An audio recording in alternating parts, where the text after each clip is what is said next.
Chers amis, bonsoir. Joie nouvelle se retrouve sur la zone de la 100.3. Il est 17h00 dans le studio de Christ Radio. Nous sommes le 20 juillet 2020 et nous continuons notre réflexion qui est sur ils ont Moïse et les prophètes qui les écoutent.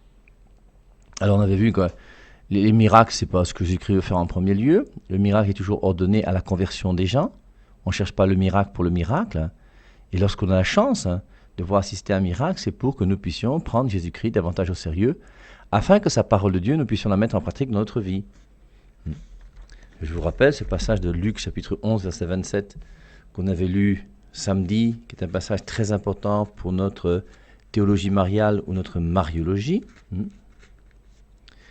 dans lequel on voit Jésus-Christ qui dit « Tandis que Jésus parlait ainsi, une femme éleva la voix du milieu de la foule et dit » Luc 11, 27.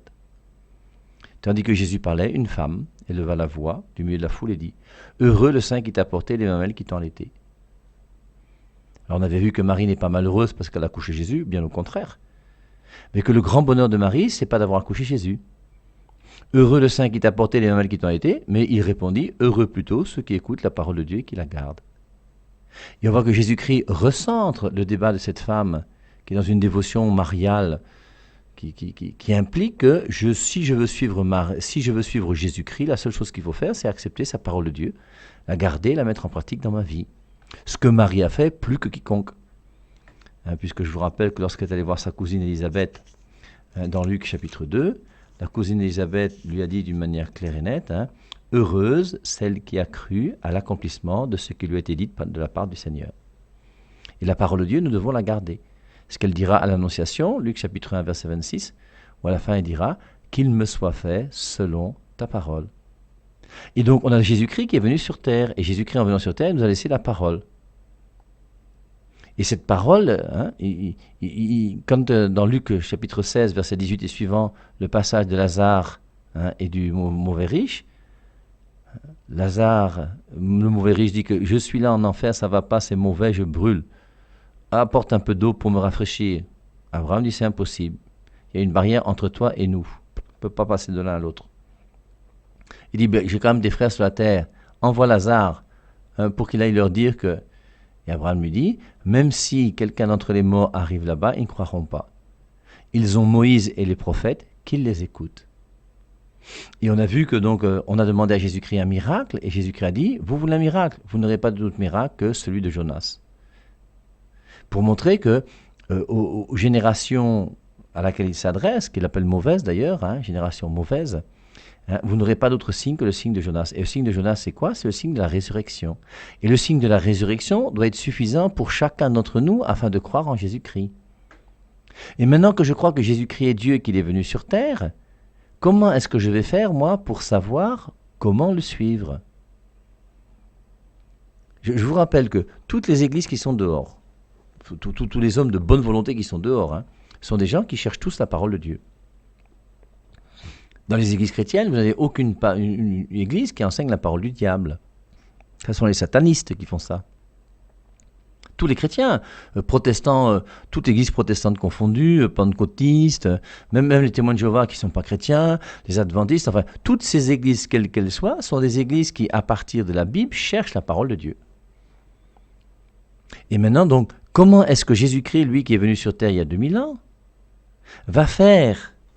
Puisqu'il est venu, il nous a laissé sa parole. Je vous rappelle Jean chapitre 1, verset 18. Personne n'a jamais vu Dieu. Dieu, le Fils unique qui est dans le sein du Père, lui nous l'a révélé.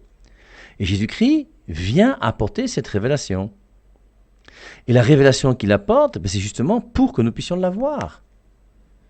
On avait lu Jean 17, 17, « Sanctifie-les dans la vérité, ta parole est vérité. » Et Jésus-Christ veut que nous soyons sanctifiés dans la vérité. Consacre-les dans la vérité. Ta parole est vérité. Et cette parole de Dieu a été donnée par Jésus-Christ.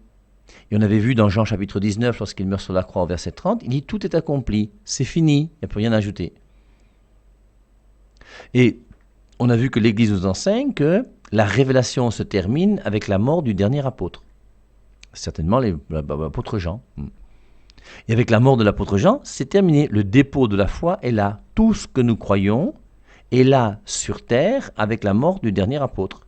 Et avec la mort du dernier apôtre, on ne va rien inventer de nouveau. Et depuis que le dernier apôtre est mort et que le dépôt de la révélation est donné aux hommes, on n'a rien inventé de nouveau sur la terre. Le Père, le Fils et l'Esprit Saint dont a parlé Jésus-Christ lorsque, au moment de partir au ciel, il va dire, il est béni, il dit à l'allée de toutes les nations, enfin d'ici, baptisé au nom du Père, du Fils et de l'Esprit. Ben voilà, la Trinité est là. Baptême des enfants, on peut trouver un. Et tout est déjà là. Et maintenant, ce qu'il faut comprendre, et je crois qu'on l'a quand même vu un petit peu avec Actes chapitre 15 du Concile de Jérusalem, c'est que l'Église ne va pas inventer des choses nouvelles. En tout cas, nous, l'Église catholique, nous n'avons rien inventé de nouveau. L'Église catholique n'a inventé aucune. Si vous connaissez quelque chose que l'Église catholique a inventé qui n'était pas présent dans ce qu'est le dépôt de la foi, là où le dernier apôtre est mort, il faut me dire. Mais vous ne cherchez pas, vous ne trouverez pas. Par contre, dans les autres églises, on va trouver des choses nouvelles. Vous avez inventé que Jésus-Christ avait des frères et des sœurs. Parce qu'il y a quelques références bibliques qui suggèrent, oui. Et la pire des choses inventées par les autres églises, c'est de croire que seule la Bible est la parole de Dieu. Ça, c'était inventé, ça. Ça a été inventé en 1520 par Martin Luther. Avant 1520, personne n'a enseigné que la parole de Dieu se trouve dans la Bible. Personne. C'est un enseignement vraiment nouveau qui date de 400 ou 500 ans. Alors, j'ai dit tout ça parce que c'est toujours bien, vous voyez, de replacer les choses. Mais ce qui m'intéresse là aujourd'hui, moi, c'est Jésus-Christ est venu sur terre. En venant sur terre, qu'est-ce qu'il a fait pour que sa parole soit transmise aux hommes? Alors, première des choses, forcément, on va dire, il n'a pas écrit, ça c'est clair. Il n'a pas laissé un petit livre à chacun des apôtres en disant, écoutez, comme vous allez prêcher, là, prenez le petit livre, vous aurez vos références bibliques et vous pourrez justifier votre foi devant les gens à qui vous irez rendre visite pour leur expliquer qui je suis, moi, Jésus-Christ. Et Jésus-Christ a donné sa parole par oral. La parole de Dieu est un enseignement qui est premièrement oral. D'ailleurs, Jésus-Christ n'a rien écrit. Et si on veut revenir à la parole de Jésus-Christ, on ne peut pas revenir à la parole de Jésus-Christ en revenant à des écrits. En premier lieu, il faut revenir à la parole de Jésus-Christ en revenant à des enseignements oraux. C'est un enseignement oral. Et c'est pour ça que dans l'Église catholique, on dit toujours que ce qu'il y a de premier par rapport à la révélation, c'est ce qu'on appelle la tradition orale. Et cette tradition orale, c'est quoi? C'est justement tout ce qui a été dit par Jésus-Christ aux apôtres et qui a été gardé premièrement par oral. Et l'enseignement de Jésus-Christ est un enseignement oral.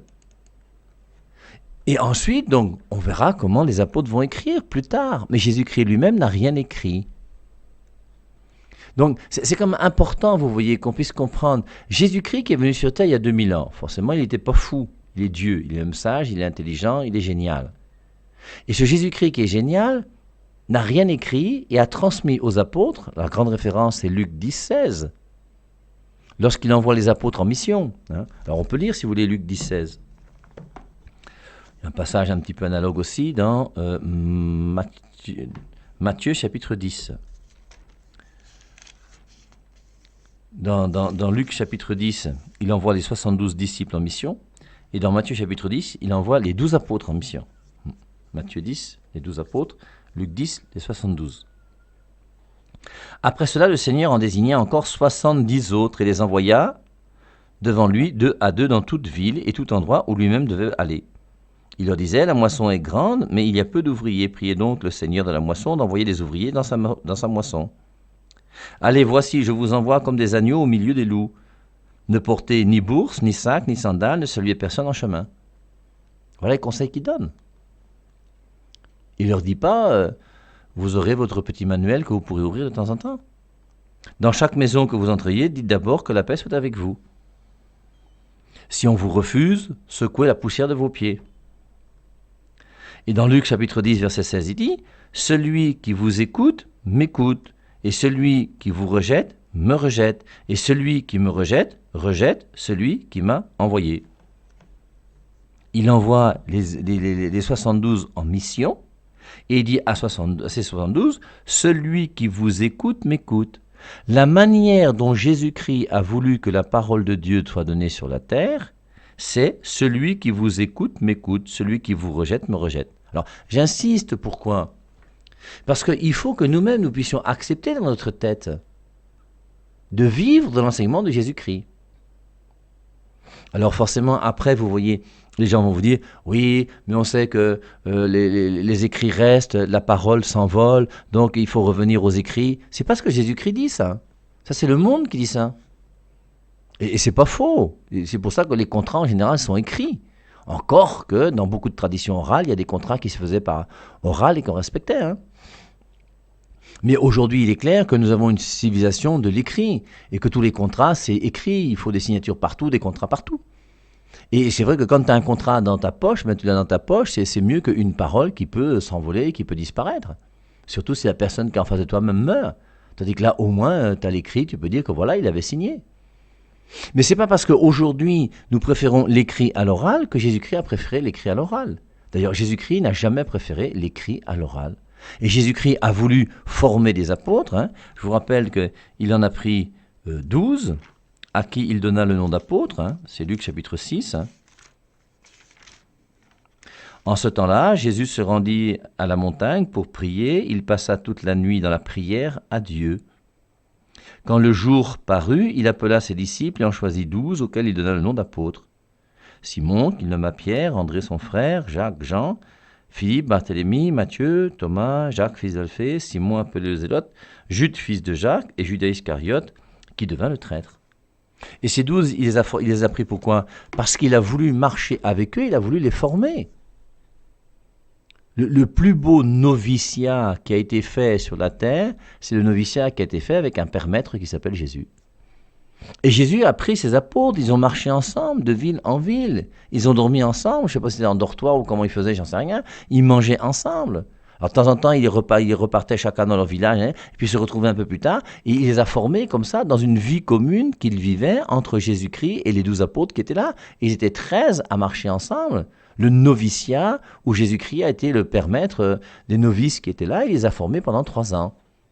Et en les formant pendant 3 ans, il leur a jamais demandé de prendre un papier et d'écrire quoi que ce soit.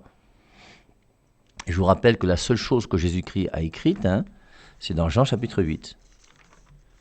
Jean chapitre 8, la femme adultère, hein, très joli passage sur la miséricorde. Hein. Comme il persistait à le questionner, alors ils arrivent avec une femme prise en flagrant délit d'adultère. Ils lui disent, Maître, cette femme a été surprise en flagrant délit d'adultère. Moïse, dans la loi, nous a prescrit de lapider telle femme. Toi, donc, que dis-tu ? Il disait cela pour le mettre à l'épreuve afin de pouvoir l'accuser. Mais Jésus se baissa et se mit à écrire avec le doigt sur la terre. Seule fois où Jésus-Christ écrit.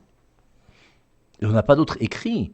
Alors, dans l'Ancien Testament, on a quand même les écrits de Dieu le Père, puisque on dit que c'est le doigt de Dieu qui a donné les 10 commandements. Mais Jésus-Christ, lui, n'a jamais écrit. Par contre, il a donné sa doctrine, il a formé ses apôtres et il leur a dit « Celui qui vous écoute, m'écoute ». Ce qui montre bien que Jésus-Christ a voulu que l'enseignement qu'il a donné, je vous dis pendant 3 ans, c'est pas un petit enseignement quand même, c'est 3 ans d'enseignement. C'est pour ça que quand on dit que les apôtres étaient des ignares et qu'ils ne connaissaient rien, je vous assure que 3 ans à l'école de Jésus-Christ, c'est plus que 3 ans à l'UCAC. Hein. Je pense qu'aucun professeur de l'UCAC ne peut revendiquer le pouvoir enseigner mieux que Jésus-Christ.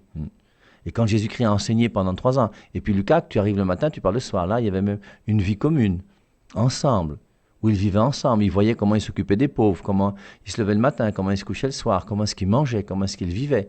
Il y a toute une éducation de Jésus-Christ sur les apôtres. Et Jésus-Christ va les former donc pendant 3 ans.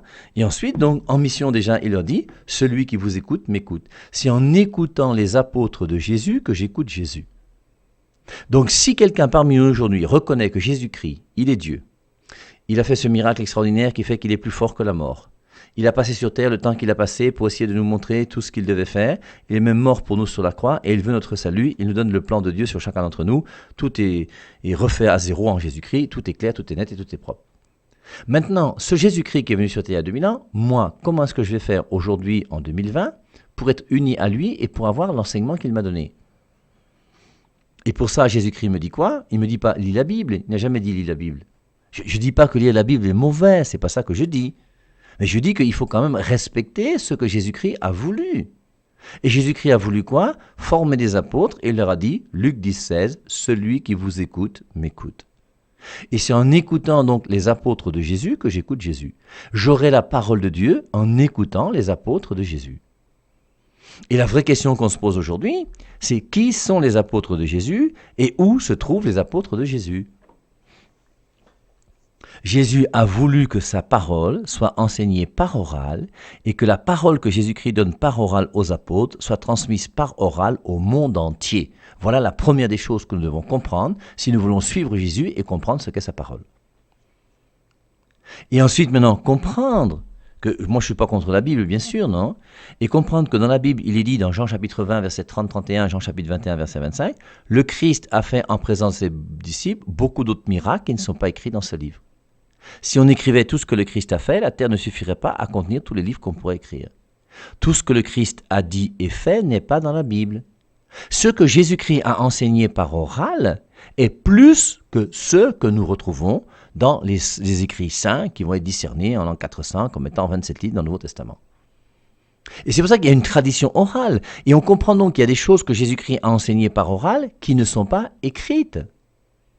Et c'est pour ça qu'un chrétien qui respecte Jésus est quelqu'un qui reconnaît qu'il y a des vérités que Dieu a données qui ne sont pas dans les Saintes Écritures. C'est pour ça qu'un chrétien intelligent et qui suit Jésus, s'il veut avoir la révélation de Jésus-Christ en pensant que Jésus-Christ n'a pas été fou et bête de faire ce qu'il a fait, bien, tu dois comprendre que c'est en revenant à cette tradition orale que le Christ a laissée à ses apôtres, que les apôtres ont gardée, c'est en revenant à cette tradition orale que tu reviens à la parole de Dieu. Maintenant, parmi ces gens qui ont reçu la parole de Dieu, certains ont écrit, d'autres n'ont pas écrit. Et tout ce qui a été écrit n'est pas conforme à tout ce qui a été dit et enseigné par Jésus-Christ aux apôtres. Il y a d'abord une tradition orale, un enseignement oral qui est la première parole de Dieu qui a été donnée aux hommes. Je vous rappelle que prenons l'exemple des premiers apôtres, si vous voulez, ou n'importe lesquels, vous prenez. Lorsque Jésus-Christ a dit à Matthieu, Matthieu 9,9, c'est la vocation de Matthieu, je crois. Quand il dit à Matthieu, lève-toi, suis-moi. Allons-y, même lisons, hein. On a le temps. Puis c'est toujours bon de lire les Saintes Écritures. Il faut aimer la Bible, mes amis. Il faut aimer beaucoup. Vocation de Matthieu. Je suis dans Matthieu chapitre 9 à partir du verset 9.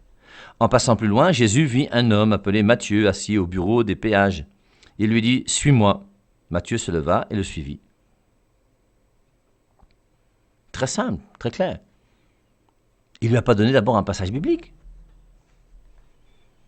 Et quand Jésus-Christ enseigne, les gens reçoivent l'enseignement de Jésus-Christ, et l'enseignement de Jésus-Christ qu'ils reçoivent, bien c'est bien la parole de Jésus-Christ. Mais Matthieu a cru en Jésus-Christ sans avoir lu l'évangile de Matthieu. Puisque forcément, Matthieu va écrire son évangile des dizaines d'années plus tard. Quand Matthieu se convertit, là, c'est peut-être 30 ans plus tard qu'il va écrire son évangile. Jean, c'est au moins 60 ans ou 70 ans plus tard qu'il va écrire son évangile.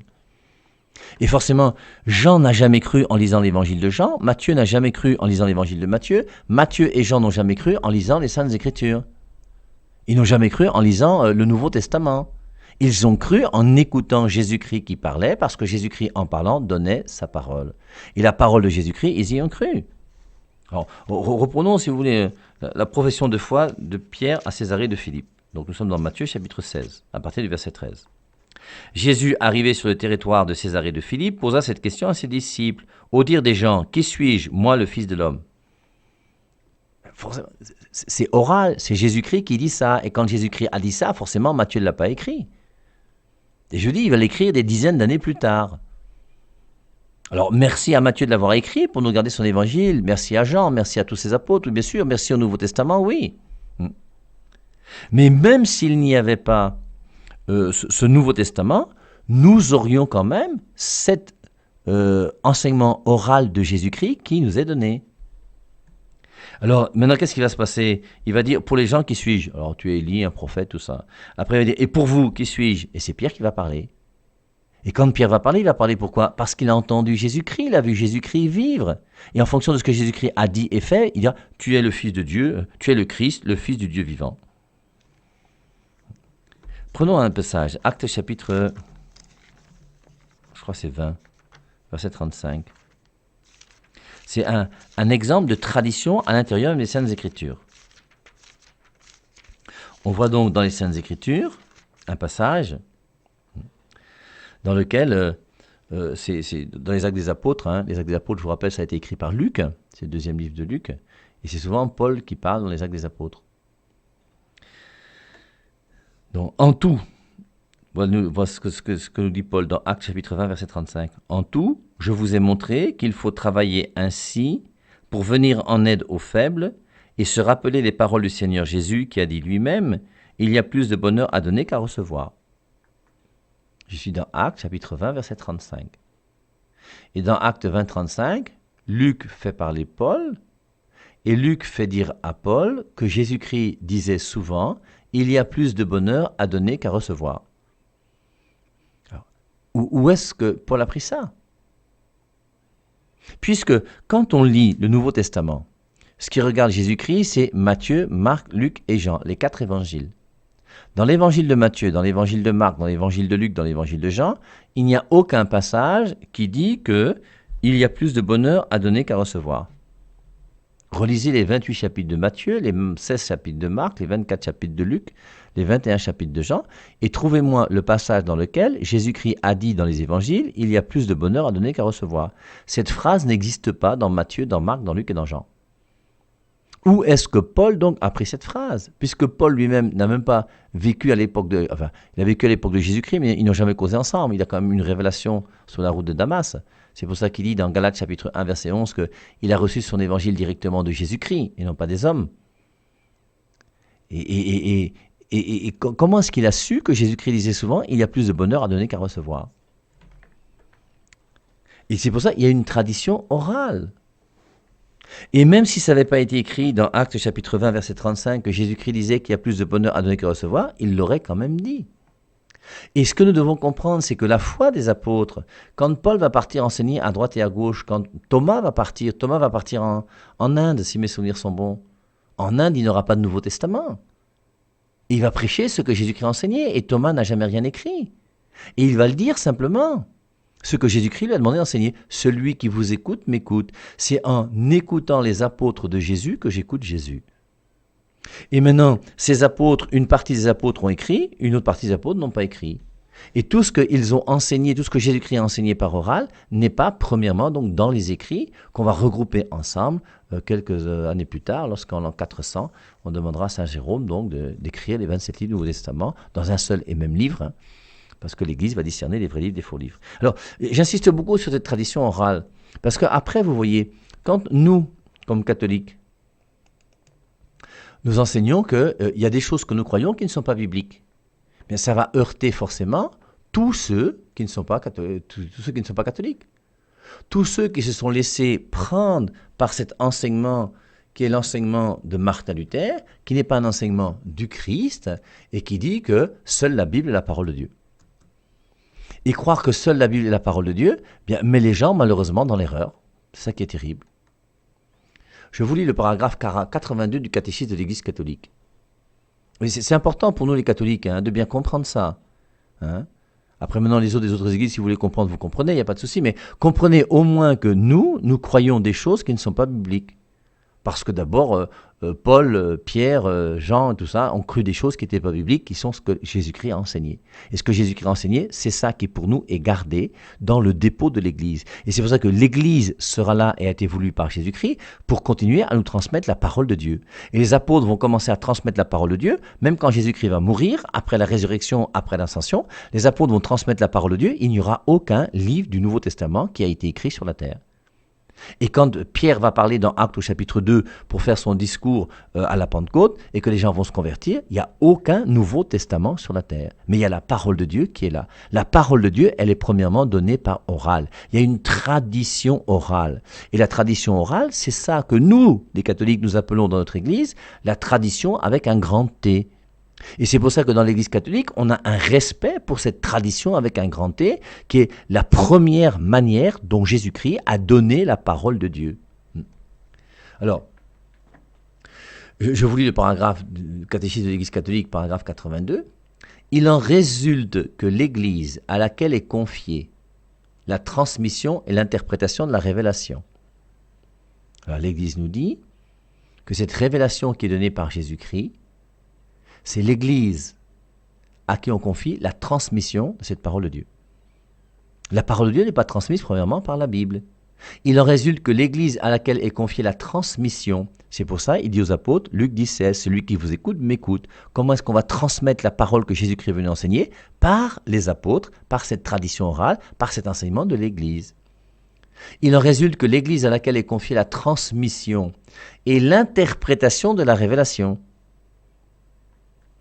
ne tire pas de la seule Écriture sainte sa certitude sur tous les points de la révélation. C'est pourquoi l'une, la tradition orale, et l'autre, la tradition écrite, donc la Bible, doivent être reçues et vénérées avec égal sentiment d'amour et de respect. Mais c'est important. Et c'est pour ça que le fait de croire certaines choses qui ne sont pas bibliques, je regrette, c'est la vérité de l'enseignement de Jésus-Christ lui-même, c'est ce qu'il a voulu. Et si je veux être disciple fidèle de Jésus-Christ, bien je dois comprendre que la parole de Dieu ne se trouve pas premièrement dans un livre, dans les Saintes Écritures. La parole de Dieu se trouve premièrement dans l'Église. Et c'est pour cela que Jésus-Christ a voulu une Église. C'est pour ça qu'il a pris ses 12 apôtres. C'est pour ça qu'il les a formés. Et c'est pour ça qu'il les a envoyés en mission. Il les a envoyés en mission pourquoi? Pour qu'ils puissent transmettre au monde entier la parole que Jésus-Christ a donnée lui aussi. Il l'a donnée par oral et les apôtres vont commencer par enseigner par oral. Et la première parole de Dieu donnée au monde, c'est une tradition orale, c'est un enseignement oral. Alors maintenant, on pourra discuter autant que vous voulez, il n'y a pas de souci, les discussions sont ouvertes, mais c'est ce que Jésus-Christ a voulu. Et c'est pour ça que nous devons comprendre ce passage qui est important, que je crois que beaucoup d'entre vous connaissent par cœur aujourd'hui, c'est 1 Timothée chapitre 3 verset 15. On va lire, première épître à Timothée. Chapitre 3, verset 15.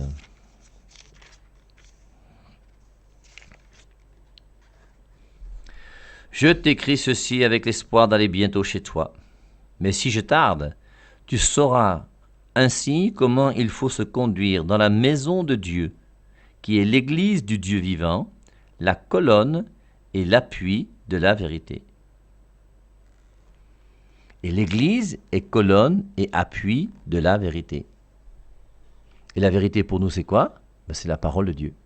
Et la parole de Dieu se trouve où? Dans l'Église. L'Église est colonne et appui de la vérité. Et la Bible elle-même montre bien que la vérité se trouve dans l'Église.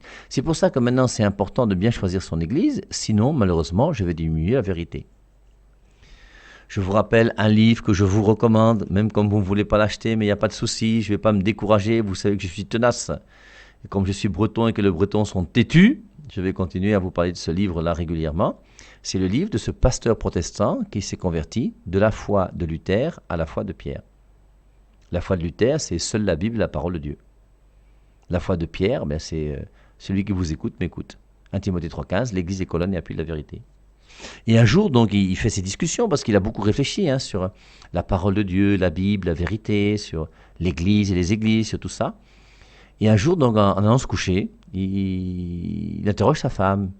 Il dit, chérie, pour toi, qu'est-ce qui est colonne et appui de la vérité? Et sa femme lui dit, la Bible, bien sûr. Et lui dit, mais tu sais que ce n'est pas ce que dit la Bible. La Bible dit dans 1 Timothée 3,15 que c'est l'Église qui est colonne et appui de la vérité. Et elle s'est retournée, s'est mise à pleurer. Elle a senti comment son mari, à cause de ses recherches, était en train de quitter le fait qu'on croit que seule la Bible est colonne et appui de la vérité. Non, ce n'est pas la Bible. La Bible n'a jamais dit ça. La révélation dit que c'est l'Église qui est colonne et appui de la vérité. Alors, petite réflexion, mais c'est important, vous voyez. Et puis, alors, première des choses, il ne faut pas que ça nous empêche de lire les Saintes Écritures. Au contraire, ça donne un amour toujours plus grand des Saintes Écritures. Mais comprendre que tout ce que nous croyons n'est pas dans la Bible. Ça, c'est la première des choses par rapport à l'enseignement de Jésus-Christ. Il dit aux apôtres, celui qui vous écoute, m'écoute. Et on verra donc, dans les heures à venir, qui devons-nous écouter? Qui, pour nous, aujourd'hui sur cette terre, est quelqu'un qui correspond aux apôtres de Jésus-Christ? Est-ce que j'ai le droit, je vois un chapiteau qui se dresse quelque part, il y a un prophète qui vient et qui dit « Amen, Alléluia, je vais vous guérir », est-ce que j'ai le droit, quand je suis chrétien, de m'arrêter pour l'écouter? Je vous rappelle la deuxième épître de Jean, versets 10 et 11. « Si quelqu'un vient chez vous et n'apporte pas cette doctrine, ne le recevez pas dans votre maison. » Il y a des gens qui tordent le sens des Écritures. On n'a pas à écouter n'importe qui. Nous devons écouter les apôtres de Jésus-Christ. Luc 10, 16, « Celui qui vous écoute, m'écoute. » Mon âme élève le Seigneur. Exulte, car il a fait des merveilles dans ta vie. Il t'a sauvé de la boue, il t'a racheté.